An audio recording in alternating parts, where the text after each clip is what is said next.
Hello and welcome back to New Game Plus TV on tour. I'm Jack. I'm here with Jason. We're here in the beautiful city of Melbourne. Melbourne. It's fine, whatever.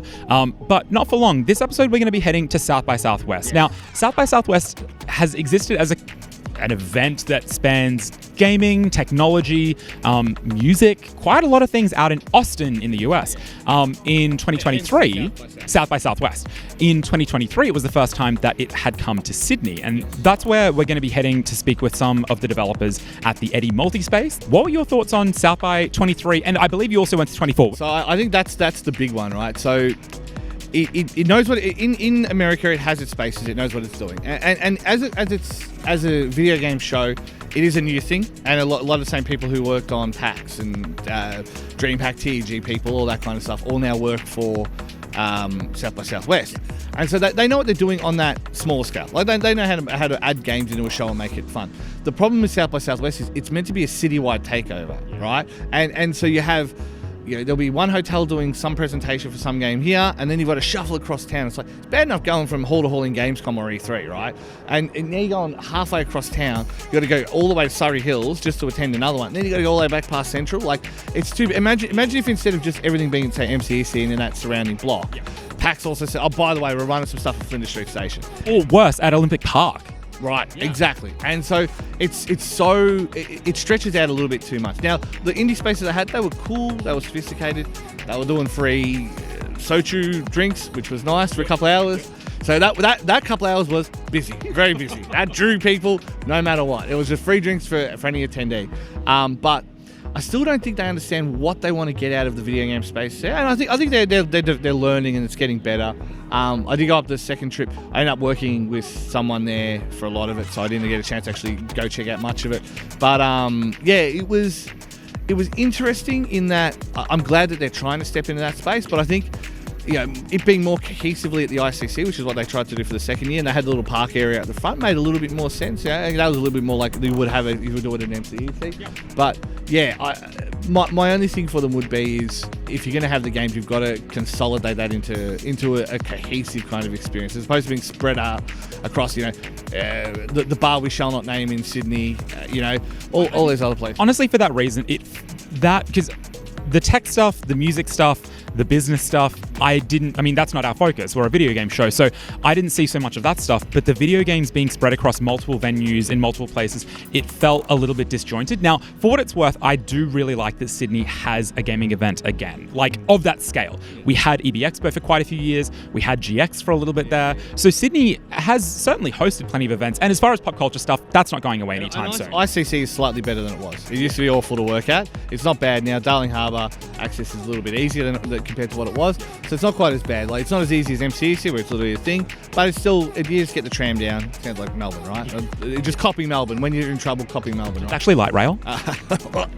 Now you're getting gross.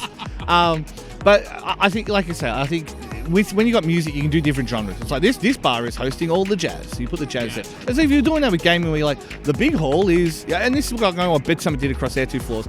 The big names are in one floor, and then the really small guys are in the first floor, and near the Twain shall meet. So you kind of, I want to go experience this, you go there, you go there. And so they can do that with music because they got so many different genres, and it's such a big part of the show. Whereas gaming, what is gaming? Do you know what I mean? We're going to do what is indie games. It's so nebulous, right? And it's and the good thing is I did have a good mix of games there. These indie classics as well. So ones that have been out for a while, but just have been like Peglin and stuff like that.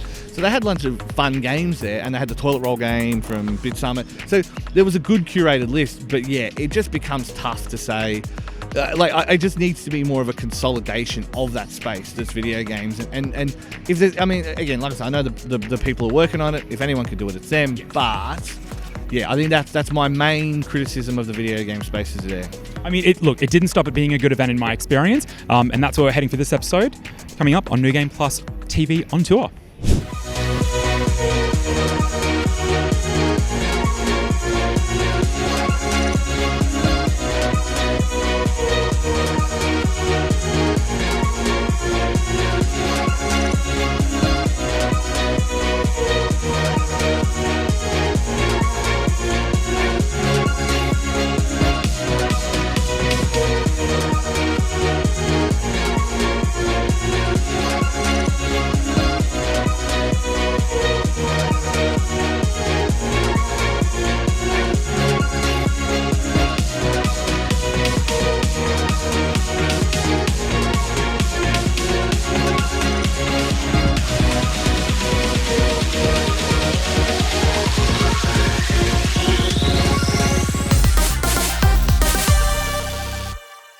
My name's James. I'm here with Anti-Citizen Red, and I'm the lead artist. So this is an action-packed game. This is dive and shooting and diving. This is your classic, your Max Payne, your Hotline Miami, anything from New Blood, very similar vein. This is action-packed. A couple of jokes here and there, but it is mostly sort of that gunplay that you're not really seeing a lot of coming out of Australia specifically. Well, I think it's just what we grew up with. You know, I grew up with playing a lot of Halo. I grew up with playing Max Payne specifically, such a direct influence. And I know our programmer Sam did as well. And we, you just make something you want to play, and that's something that we wanted to make. And it's been really interesting to find that it's an underrepresented space. Especially here. The development process so far, Sam and I have a long history together of working on stuff, writing together. We've done film, we've done theatre, we've done all sorts as a team, and we finally decided we were going to make a game together because we're both huge fans of stuff. And so it's sort of been a very collaborative process between the two of us, and we also have a composer, Freya, and all three of us work really well together as a team. And so it's been a pretty well connected back and forth between the three of us. That's been unique to a lot of games. A lot of people stick to their roles, but I'll do a bit of writing, Sam will do a bit of art, Freya will do a bit of everything else. But yeah, it's a really a team effort in a way you don't see a lot.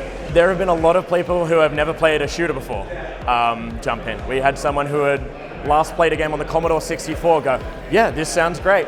It's been really interesting. You learn a whole bunch by seeing people who have never interacted with this as a medium before, and what they do, what they take away from it, and what they're looking for in a game.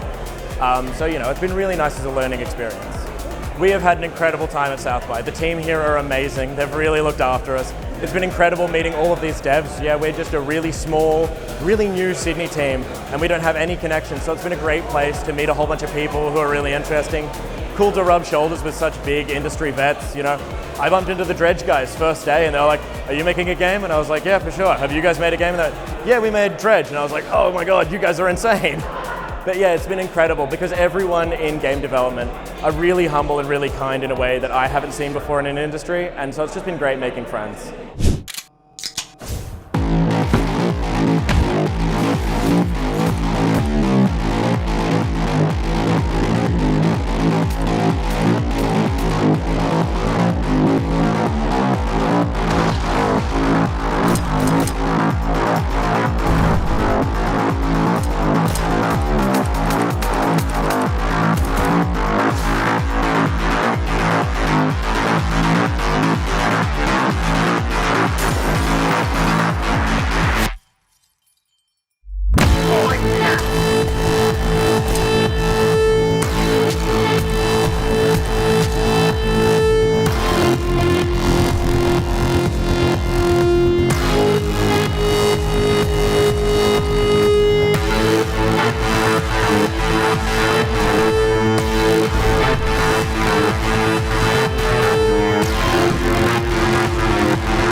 So our game is Merlin's Conjuration. We are a group at UTS, and pretty much the game is a reverse tower defense.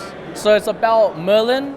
He's bent on revenge to King Arthur. King Arthur was kind of not being the greatest to him, and now he's here with an army trying to beat down the gates. Before the gameplay, there is a short cutscene that does happen. We just took that out just so we can maximize gameplay during this convention. But otherwise, if you were to start off the game normally, you get a whole 2 minutes of context, you see amazing artwork, you see the whole story, and pretty much you get straight into the game and it's just bang, bang, bang. Well, in the team, we have the main designer here, absolutely awesome Kevin, just doing some epic work. I'm a programmer, there's also another programmer back there, Amran. He was doing a lot of the, monster AI and stuff like that. I did the towers that shoot at you. We did get some outside help that Kevin mentioned from an artist to sort of develop that cutscene, but otherwise most of the stuff is just us three. So the game was developed around 8 weeks, give or take a week, because of small things with UTS. But it was pretty much done within our semester. we had, I believe, 1 week extra just because the tutor was like, hey, every game is looking good, we'll give you guys a little bit more. So before this project, there's another course. It's even less, so it's a 6 weeks to make a game. It's a little less polished, but that does get everyone, all the students into it. They understand exactly what they need to do to make sure there's a playable game within the time frame. Yeah, and this semester, there's a longer period, about 13 weeks, a little bit more time, more polish. The response has been pretty good so far. I mean, we're looking forward to maybe seeing more people come around and test the game. I think, as you can see in the background, we've had a couple of people already come over to our stall, and a lot of people praise the game a lot.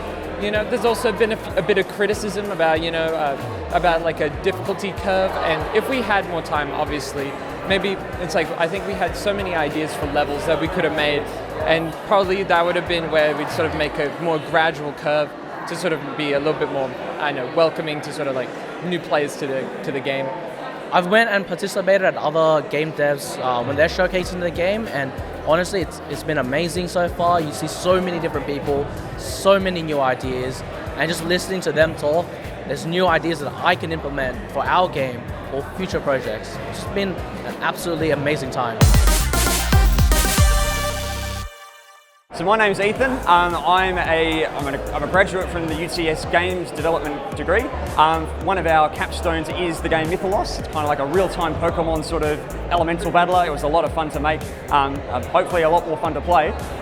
So we made this as part of our Game Design Studio 2 capstone project.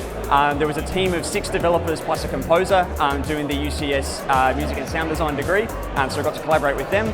My role in all of this was a lot of the architecture planning for the different parts that go into making the game, and also the sound design. But we all kind of broke up the different parts for this, and so we had people doing art, we had people doing the different abilities, and all just the groundwork from all over the place, really. So it was a 12-week sort of process to get to pretty much what you see here. It's been really popular. A lot of really positive feedback from people. There's a lot of other fantastic games here, but just generally people have really enjoyed it, which is that's kind of the point of making a game, really. So for a public showcase, well, really, first of all, you need it to be reasonably stable. So I know games crash, we all know that. It's something, it's just an inevitable part of software development in general. So we had to be very rigorous in making sure that things functioned well, there was no bugs that we could find, that everything was reliable and stable. I mean, it's obviously it hasn't run perfectly, but that's the nature of showbiz and everything. So it's a lot of quality testing and a lot of play testing to make sure the balance and everything is correct. People have loved it, which as a developer and as a designer, that's always lovely to have. But people have been really positive about the gameplay and how it is a sort of a real-time elemental monster battler sort of thing, and so I've had a really fun time going to the other showcases, playing all the more professional games, going to the different party nights in the evenings, and meeting a lot of other really talented and awesome game developers, and also some publishers and investors and people that are trying to see if there's potential to commercialize this further, and so on and so forth.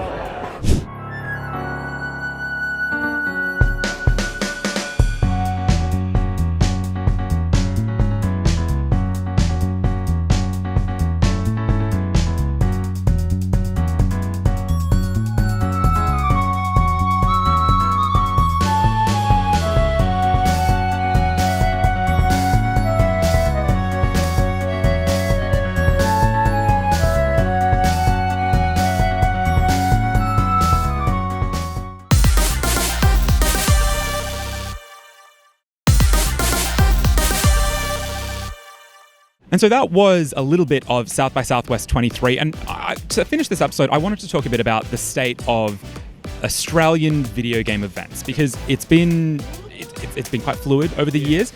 We had Melbourne Esports Open for a little bit there. That became Dreamhack, that no longer exists. Yeah. And I'm kind of curious to hear your thoughts on why Dreamhack, I guess, I don't want to say why Dreamhack failed, because the events themselves, I think, were quite robust and did a lot of community involvement as far as BYOC stuff. There was the fighting game arenas. There was, some big stuff as far as IEM is concerned, as far as, big competitive esports.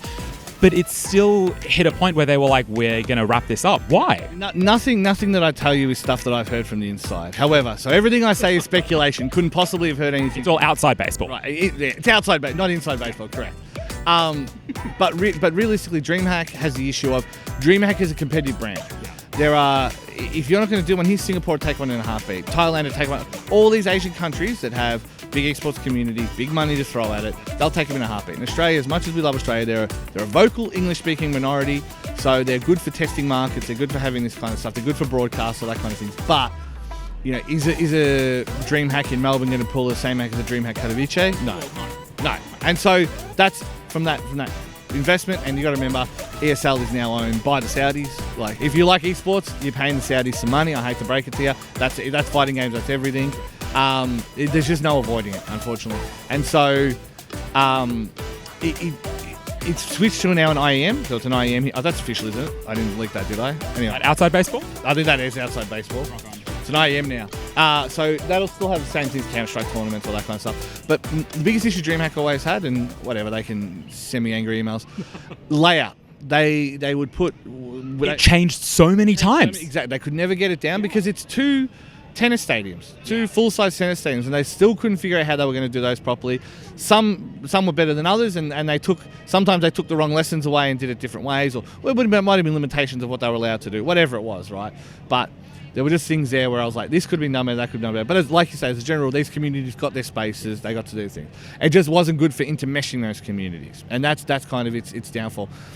Other events in Melbourne, we mentioned obviously South by Southwest. Well, I guess before we go to other events, what impact beyond the sort of big competitive like Counter-Strike, I think Halo was kind of in the mix there for a bit, Overwatch not so much nowadays. Do you think that a lack of Dreamhack or a lack of a stage of that caliber in Australia is going to have much of an impact on esports here? People are going to go direct. I think fighting games are the last community that has that. So obviously we've got BAM and you know, we're involved with Couch Warriors and stuff. So fighting games still has that offline scene, even if a lot of their game has moved online. A lot of the games now have the net code to handle online.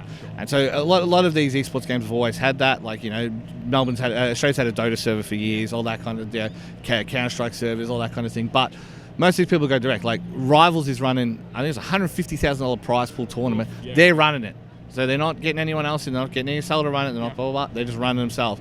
Because there's enough freelancers now, because some of these companies have gone bust, that you can get a team of good people together, just hire them to do it, right? So you have that element of it as well. But I think as much as anything else, it's all money talks, right? Like IEM was in Sydney, now it's in Melbourne, so I don't think there'll be an IEM Sydney this year, literally because it's in Melbourne now. But all those sponsors are going to be there, all that thing. Whether they're still going to have the same, I mean, Dreamhack in its last years, when you know, Kerry and all those kind of people went there, had cosplay and all these communities, right? And to make it a little bit more convention-y, and that's what a Dreamhack kind of purported to be. And so, yeah, it won't have that for AM, and not in the same way, right? It'll be way more about the esports. It'll be way more about the showcases. It'll be way more about, you know, Intel having a liquid nitrogen cooling station or something like that. Like, get a monster tattoo, whatever, it's fine, sure. But, I mean, on that point, let's head on to another event that has been making waves, kind of the opposite where Dreamhack is kind of like on the way out, TGX.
The Game Expo has been at Melbourne Convention Centre now, I think it's for 2 years. So we're coming into the third year in 2025. I guess, walk us through, as someone who's involved with Tokyo Game Show, with the Game Expo, not TGS, TGX, whatever, that's us. What is TGX? So again, full disclosure, I'm working on it currently. So the Game Expo it's meant as a soft counterpoint to PAX. Yeah. So everyone goes to PAX. All the big brands do their thing, blah, blah, blah, and I think their activation have gotten worse, but we can talk about that later. Blah, blah, blah, bias, whatever. But TGX has built itself on these small communities. We engage with Beyblades is now bigger, and we won't take the credit for that. Their community is strong, and they have been a thing, but we've offered them oxygen to grow. Speed cubing's become a thing. Chess has become a thing. And granted, that's something of a global movement. It's around the world, but our team is smart at recognising that, engaging with these communities and saying, hey, like cosplay has a big part of our thing. We have specific cosplay directors and thing. We hire specific cosplay guests, all that kind of stuff. Everything that we do is aimed at bringing these communities and offer them as much of a space as we can. Like we try and offer as much stage space as we can. The problem is everyone's got big ideas. They're like, oh, I'd love to do a 5v5 on stage or as a single thing. And they're like, dude, it's 45 minutes. Am I going to install 10 PCs for 45? No, but we can figure something out. And so we're always trying to engage with these communities and do it. So we have board game space, like it's just a board game alley. We have obviously board game vendors, learn to plays. There's an esports area. There's a speed running area.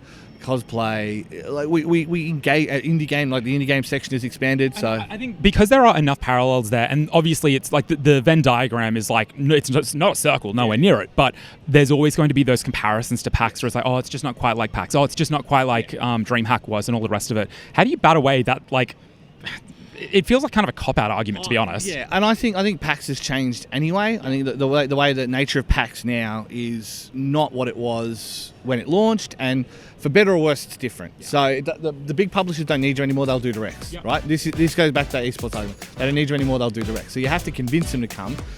Switch might be a good year to convince people to go, right? So you've got events like that.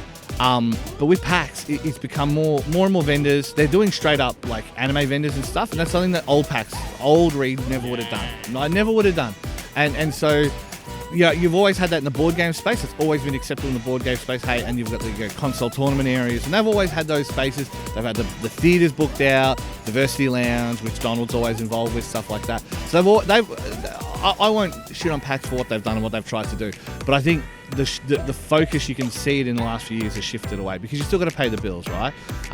The other thing with TGX is it doesn't have that grand scale, but it's also not charging you as much, and we're not charging vendors as much. So, and that goes back to the Bit Summit. That's a Bit Summit comparison, whereas like PAX is more of a TGS, Tokyo Game Show. I think it also just speaks to the increasing capacity for events, where over the last sort of like 5 to 10 years roughly, right, we had a lot of, like, there was EB Expo, and then there was PAX, and then like AvCon kind of hung out for a little bit, and there have always been sort of smaller events dotted around the country, but now we're starting to get more of those sort of medium-sized events in more of the hubs. So, it's a very exciting time, but that is a wrap on this episode of New Game Plus TV on tour.